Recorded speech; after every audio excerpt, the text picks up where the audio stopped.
Da sind wir wieder. Heute wird es ein bisschen besonders. Ich habe ein bisschen zwischendurch gebaut und das zeige ich euch auf jeden Fall am Anfang. Aber, boah, ehrlich gesagt, ich möchte gerne was anderes machen und ich habe eine ganz tolle Idee. Ich bin so aufgeregt. Ich werde sie euch nach und nach zeigen. Also, folgt mir einfach. Junge, Junge, bin ich aufgeregt. Merkt man gar nicht, ne? Naja, pass auf. So, ich habe ein bisschen die Fassade noch ein bisschen mit rausgezogen und jetzt gibt das hier so ein schönes Bild. Also es ist bestimmt nicht fertig, ne? Aber ich bin erst einmal zufrieden. Und das habe ich nicht ohne Grund getan. Aber dazu mehr gleich. Ja, dann habe ich erst einmal versucht, hier irgendwie schon mal die ersten Häuser hinzustellen und dann habe ich hier auch versucht, mit Regalen irgendwie was zu machen. Und ja, das ist das Ergebnis. Es ist erst einmal nur wie überall, erst einmal nur eine Hülle. Aber ich kann euch direkt sagen, mindestens das hier gefällt mir überhaupt nicht. Das kommt definitiv weg, wenn nicht sogar die gesamten Häuser wegkommen. Ihr seht, wir vertrauen dem Prozess. Aber dieser Prozess hier, der braucht noch eine kleine Weile, bis er sich eingefunden hat. Was ich gut finde, ist, ich habe mit Keramik gearbeitet, mit den 3 verschiedenen. Die möchte ich auch beibehalten. Vielleicht kommt auch noch Stein, also Naturstein, Cleanstone einfach noch dazu. Boah, aber ja, ich muss das erst noch einmal auf mich wirken lassen. Das geht so nicht mehr weiter. Und bevor es nicht mehr weitergeht, habe ich mir gedacht so, naja, machst du hiermit weiter. Ich habe den Vorplatz noch ein bisschen gemacht und dies und das und jenes und hier so Kupferleitungen hingetan. Und ich glaube, das Dach ist auch ein bisschen erweitert worden. Und ich habe hier 3 Kleriker hingestellt mit einem Altar. Und ja, irgendwie, hier kann man Kerzen anzünden, links und rechts. Und hier vorne sind die Kleriker. Und ja, ich gehe mal ganz kurz in die Freecam. Da sieht man das auf jeden Fall besser. Ja, das ist jetzt der Eindruck, der hier an dieser Stelle entstanden ist. Hier seht ihr schon die Häuser, ne? Habt ihr noch ein bisschen nach hinten gezogen. Hier ist auch gar nicht so viel Platz, um ehrlich zu sein. Und naja, das ist aber überhaupt nicht unser Problem von heute. Heute, machen wir unser erstes Minigame. Oh yeah. Ich habe das vor Jahren schon mal gebaut und umgesetzt. Und ich war auch nicht der Erste, der sowas schon in Angriff genommen hat. Jetzt eile ich schon voraus, während ich rede. Wartet doch. Naja gut, es wird nicht so viel zu sehen sein. Ich habe in diese Statue, ne, normalerweise ist es so, das ist eigentlich auch ganz cool, dass nicht wirklich hier vielleicht so ein bisschen von Anfang an zu erkennen, dass hier überhaupt ein Eingang ist. Der Eingang ist hier, man kommt nicht rein, man muss nämlich rein sneaken. Yeah. Und dann geht es hier einen ganz tollen Gang entlang. Und wenn man in diesem Gang ist, naja gut, da ein bisschen von dem Beton habt ihr ja schon gesehen, kommt man in diesen Raum hier rein. Naja, toll, denkt ihr euch jetzt gerade, ne? Was will der schon wieder von uns? Was macht ihr denn da überhaupt? Das hat einen tollen Betonraum. Ja, ich habe einen tollen Betonraum, weil wir machen hier ein XP Orb Labyrinth oder Maze oder wie auch immer das Ganze aussprechen wollt. Wie das funktioniert, fragt ihr euch? Das zeige ich euch gleich. Also, ich habe da mal was vorbereitet. Ja, Raum ist nicht mehr ganz so. Ich habe hier ein bisschen Wolle und etc. und ein bisschen Mechanik schon mal reingepackt. Hey, wartet mal. Und wir haben jetzt schon mal das erste Labyrinth. Schaut mal, wenn ich hier auf diesen Knopf drücke, macht es Pallöp und wir bekommen hier unten unsere XP-Kugel. Und schaut mal, was die XP-Kugel macht. Die folgt uns nämlich ganz schön. Und wir können das auch so ein bisschen steuern und ein bisschen langsamer steuern und ein bisschen schneller steuern. Und auf jeden Fall, ja, haben wir exakt 5 Minuten Zeit, später das gesamte Labyrinth zu durchschreiten, denn das ist die Despawn-Zeit von, ja, Entitäten, ne? Und da ein XP-Orb auch eine Entität ist, ich glaube es zumindest, auf jeden Fall despawnt die auch nach 5 Minuten. Bin Profi, garantiert. Ja, es ist die Zeit auf jeden Fall hart vorgegeben. Ja, in der Zeit kann man hier alles Mögliche machen. Wie ihr seht, wenn man ein bisschen weiter steht, kann man die richtig gut und simpel steuern. Und auf jeden Fall sind zwischendurch Hindernisse. Hindernisse, die man irgendwie freischalten muss. Das erste Hindernis ist relativ simpel. Wie ihr seht, einfach nur über die Druckplatte gehen, hilft nicht. Man muss schon einen Schritt zurückgehen, dann geht es auf. Und dann kann man die Uhr hier rüber steuern. Ist nur großzügig eingestellt alles, damit es auf jeden Fall funktioniert. Da ist ein Timer unten und nach einer Weile schließt sich das wieder. Den muss ich noch feinjustieren, aber das ist im Prinzip das gesamte Konzept. Wie sieht es denn dahinter aus? Nur um es euch mal ganz kurz zu erklären, wir gehen in die FreeCam, das ist nämlich das einfachste aktuell. Ja, hier hinter wird das Signal entsprechend abgegriffen. Dann ist hier auch ein Dispenser. Dieser Dispenser ist unser anderer Timer. Der Timer, der sorgt zum einen dafür, dass die XP-Kugel ausgeworfen wird und zum anderen, dass nicht erneut eine XP-Kugel ausgeworfen werden kann. Das ist eigentlich ganz praktisch. Ich sehe gerade, ich habe ja noch einen Logikfehler. Ich muss hier noch eine Schleife nach darum machen, damit man nicht oben noch einen Block und noch einen Block und noch einen Block nachwerfen kann. Aber auch das ist überhaupt gar kein Problem. Das ist easy peasy gemacht. Und ja, da machen wir einfach die Schleife rüber, dass das Signal blockiert ist. Und gut. Und sobald das hier dann nach 5 Minuten despawned ist und die Kugel dann natürlich, ne, die ist ja gleichzeitig mit dem Teil hier rausgekommen, ja, dann geht das ganze Spiel wieder von vorne los. Das ist das Geheimnis hinter dem XP-Maze-Spiel. Und ich muss mal schauen, ich mache das jetzt hier so noch ein bisschen und dort ein bisschen und überall so ein bisschen. Und raus hier aus der FreeCam. So. Und natürlich ist es halt auch so, dass ich gedanklich immer wieder am Eskalieren bin. Jetzt bin ich schon wieder am Überlegen, eigentlich könntest du ja mit Leveln arbeiten und die Level dann auch farblich gestalten und mit mehreren Räumen und Ebenen. Und ihr seht schon, das Ganze könnte eskalieren. Was ich heute auf jeden Fall fertig mache, ist diese Ebene. Und dadurch, dass das einen Abschluss gibt und man in den nächsten Raum dann vielleicht kommt oder wie auch immer und dann der Timer nochmal neu gestartet werden kann mit einem neuen Ding oder vielleicht ein anderes Minispiel losgeht. Ne? Hier sind wir auch wieder in der Prozessfindung, aber das kriegen wir auf jeden Fall auch schon gut geregelt. Wir haben auf jeden Fall das erste Minispiel. Jetzt muss ich das nur noch sauber aufsetzen und ich glaube, dann haben wir hier was richtig Geiles und ich freue mich schon so sehr darauf, wenn das fertig ist. Ich bin auf jeden Fall froh, dass es immer noch funktioniert nach so vielen Jahren und guck mal, wie sie mir folgt, und ich damit fortfahren kann. Das Spiel ist, glaube ich, ganz witzig. Es ist simpel, leicht verständlich und ich mal eben was überprüfen. Wo war's? Da war's. Ja, genau. Jetzt haben wir den Timer hier nämlich betuppelt. Ja, das löse ich eben schnell und ja, ich mache hier nochmal weiter und schau mal, die Hindernisse, die werden natürlich immer wieder ein bisschen schwerer, auch die Zeiten, ne, die muss ich noch ganz genau ausmessen, was frustriert und was ist nicht mehr herausfordernd. Ich glaube, das ist das Schwierigste an dem ganzen Spiel hier beim Bau. Ansonsten, weiß nicht, was sagt ihr denn dazu? Glaubt ihr, das hört was? Glaubt ihr, das ist eine gute Idee? Hackt's doch mal. Schreibt's doch mal in die Kommentare. Ja, ich habe es gesagt. Mal wieder. Hey, würde mich aber wirklich freuen. Danke. Bis bald. Wir sehen uns gleich. Also, ich bin noch nicht weg. Muss ja noch eine ganze Menge machen. Willkommen in den Backrooms. Yeah. Ja, ich habe ein bisschen weitergemacht. Ich habe vor allen Dingen Wände eingezogen und noch eine Beleuchtung reingetan. Hier ist so eine Tür reingekommen. Hier werden wir später rauskommen. Und ja, insgesamt ist das Ding jetzt auf jeden Fall schon mal ausgeschlossen, eingeschlossen, umschlossen und so weiter. Ne? Hier ist ja unsere Vorrichtung für die Kugel und hier kommt man dann später rein. Das werde ich vielleicht noch, ich weiß nicht, ich habe da unten ziemlich wenig Platz. Soweit, wir können ja mal ganz kurz reingucken. Es ist noch ein bisschen Platz da, ne? Aber ein bisschen Technik ist verbaut worden. Ich muss mal gucken, wie ich das löse. Entweder kommt man manuell rein, das funktioniert ja ganz gut, oder durch einen Mechanismus irgendwie, dass man da durchgeht. Ich weiß es noch nicht. Ich überlege mir das auf jeden Fall nochmal. Nun, ich habe ein bisschen weiter gemacht. Hier vorne haben wir noch eine offene Baustelle. Das ist unsere Abschlusszone. Da überlege ich gerade noch an der Mechanik, wie ich es machen möchte im Detail. Auf jeden Fall werden wir hier dann später diese Tür öffnen können. Naja, den Teil kennt ihr ja schon. Ne? Hier legen wir die Kugel ab. Das Ding geht auf. Das ist im Prinzip die Übung, ne? Mit der Kugel und dem Prinzip des Ablegens. Das hier durchzumanövrieren. Hier haben wir das nächste Hindernis. Hier müssen wir schon um die Ecke manövrieren. Das hier ablegen und dann dementsprechend da durchgehen.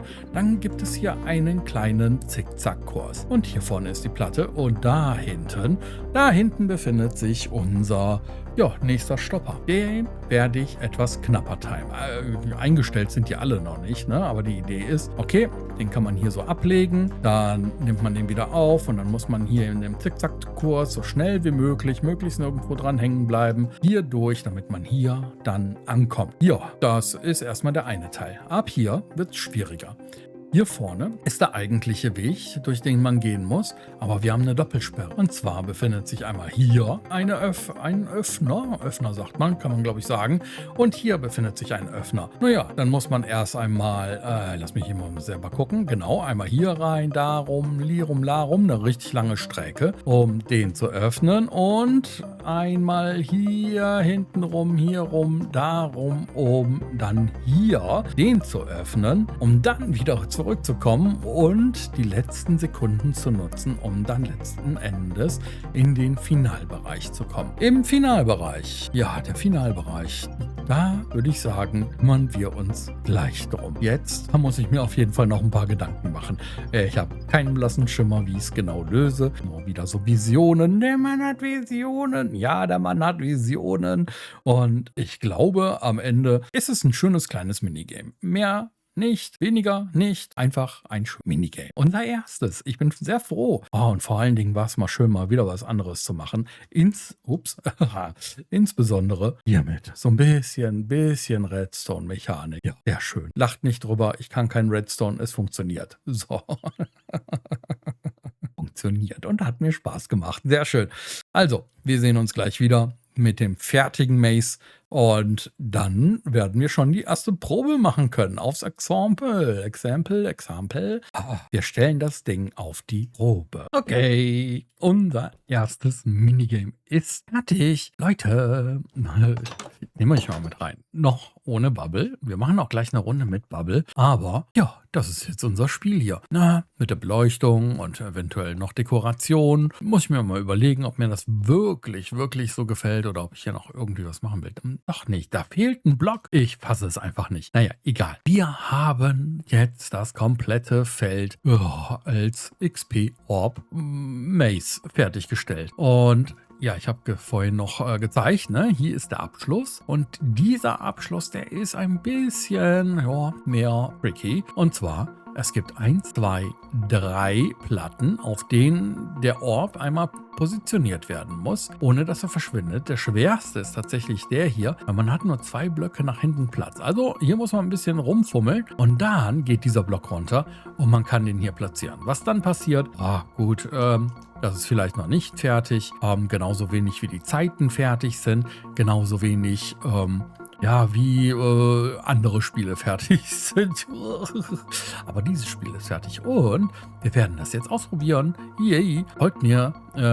Lass mich mal eben überlegen. Ja, die Tür hier, die wird weiterhin manuell zu öffnen sein. Hier ist schlicht und ergreifend der Ausgang. Hier kann man jederzeit raus, wenn man denkt so, oh nee, darauf habe ich keine Lust. Ist auf jeden Fall die Gelegenheit dazu gegeben. Ich hoffe, das funktioniert. Ich hab noch keinen ordentlichen Versuch gemacht. Muss mal gucken, wie das unten mit den Zeiten ist. Ich glaube, sie sind noch relativ großzügig eingestellt und ich würde sagen, wir starten das Spiel. Palim. So, komm mal mit. Den Anfang, den kenne ich ja inzwischen schon ganz gut. Dann positionieren wir dich hier. So, zack. Und yeah. Erstes Hindernis geschafft. 5 Minuten haben wir Zeit. Das heißt, wir können uns ein bisschen Zeit lassen.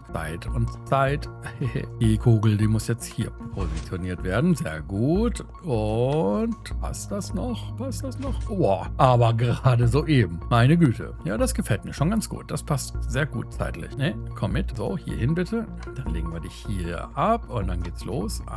Im Zickzack. Hey, und möglichst nicht hängen bleiben. Das hat nicht gelangt. Und wieder zurück. Ja, genau so ist das hier, ne? Wenn man es nicht geschafft hat, dann bleibt einem eigentlich gar nichts anderes übrig, als nochmal den Abschnitt zurückzurennen und das besser zu machen. Besser als zuvor. Zack, der Abschnitt gefällt mir auch hervorragend. Ich höre schon wieder unsere Freunde da oben mit den Fahnen. Oder? Ist es ein Händler? Nee, sonst hätten wir eine Nachricht bekommen. Ich weiß nicht. Ich habe da oben schon wieder eine neue Fahne hängen. Ich will es nur mal gesagt haben, ne? Okay, weiter. Wir müssen auf jeden Fall hier rum. Und da haben wir die Kugel schon verloren. Ihr seht, es ist gar nicht so einfach, die so 100% zu steuern. Na, dann müssen wir sie vorsichtig absetzen. So, und das Ganze zurück. Zack, zack, zack.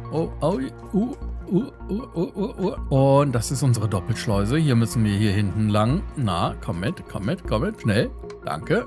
Jetzt geht die zweite Schleuse auf. Und jetzt müssen wir nur noch hier rein und da durch. Oh Gott sei Dank. Ja, die muss ich noch einstellen. Die ist etwas großzügiger gerade eingestellt. Das muss ich noch herausfinden. Und hier sind wir auch schon am Ende angekommen. Und ich sage euch, ne, glaubt nicht, dass das so einfach wäre. Ich habe ausreichend Übung. Also das hat mich schon ein bisschen Zeit gekostet hier. Und an den Zeiten werden wir natürlich auch noch arbeiten. Fangen wir an. Legen wir erstmal hier ab. Ich hätte eigentlich noch am liebsten hier so ein Lämpchen oder... Oh, komm schnell her. Noch ein Lämpchen gehabt, um ja, ein Feedback dazu zu erhalten. Oh, ist offen, ist offen, ist offen. Und wir legen sie hier ab. Und damit hätten wir es geschafft. Ein Feedback zu erhalten, dass die Lampe wirklich getriggert ist und dass man auch versteht, dass man alle drei machen kann. Aber ich komme mal mit euch nach unten, ne? Guckt euch das an.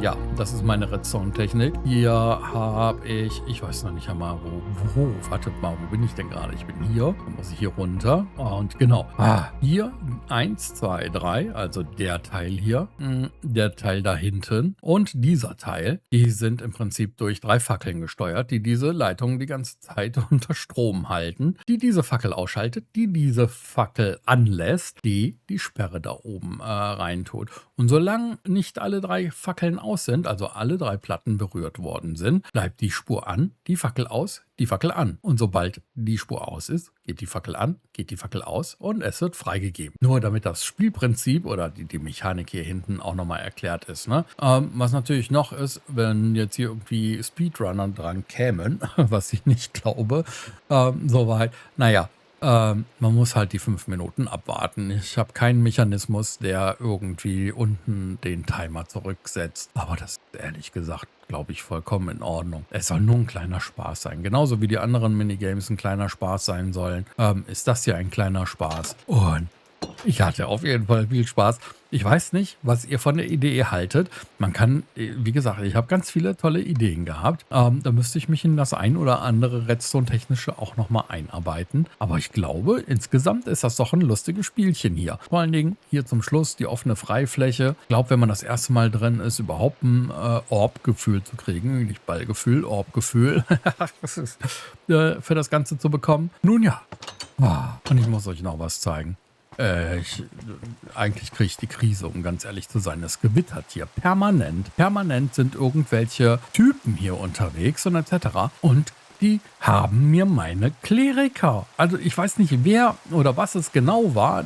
Ich habe Vermutungen, aber ich glaube, die haben ja meine Kleriker hier einfach abgeschossen. Oder was auch immer. Ach Mann, ehrlich. Und es waren Zombies, wobei, dann wären die eigentlich zombifiziert, ne? Seh dich. Dann wären sie eigentlich zombifiziert gewesen. Also, mit dem Blitz wären es Hexen geworden. Es müssen einfach diese Blödmänner gewesen sein. Und ich habe vorhin noch schon wieder ein gehört. Sehen wir die hier? Ich glaube, ja, vielleicht habe ich mich auch verhört. Vielleicht schiebe ich schon Paranoia. Ehrlich. Permanent und überall und ständig. Und diese Fledermäuse, ne? Die gehen mir auch ganz schön auf den Keks. Aber gut, diese Folge war auf jeden Fall einmal wieder anders. Ich hoffe, es hat euch gefallen, so ein bisschen auszubrechen hier aus dem, wir bauen die ganze Zeit irgendwie eine Zivilisation. Wir haben noch genug, falsche Richtung, noch genug offene Baustelle. Da bekommen wir noch ausreichend Gelegenheiten, da irgendwie was zu integrieren. Ne? Das ist nicht mehr ganz so viel Strecke, aber ausreichend. Und hier vielleicht noch als Abschluss für den heutigen Tag, gehen wir nochmal in die Freecam. Das hier, ob hier jetzt Häuser hinkommen, ob die 3 Häuser bleiben oder ob ich einfach den Ritualplatz vielleicht sogar ausweite und hier eine schöne Zisterne hinstelle und dann ja ein bisschen Park und vielleicht einen Stand. Keine Ahnung, ich möchte das jetzt auch gar nicht ausschmücken. Das ist auf jeden Fall alles offen. Ich spiele mit den Gedanken halt noch hin und her und ich weiß nicht, ich glaube, ich möchte das hier doch irgendwie integrieren in den Ritualplatz vorne. Naja, wir werden sehen. Wir kennen das ja, ne? Vertraue dem Prozess. Aber wir sind am Folgenende angekommen. Und was soll ich anderes sagen, außer ich lasse euch ein Küsschen da und sag Tschüssken.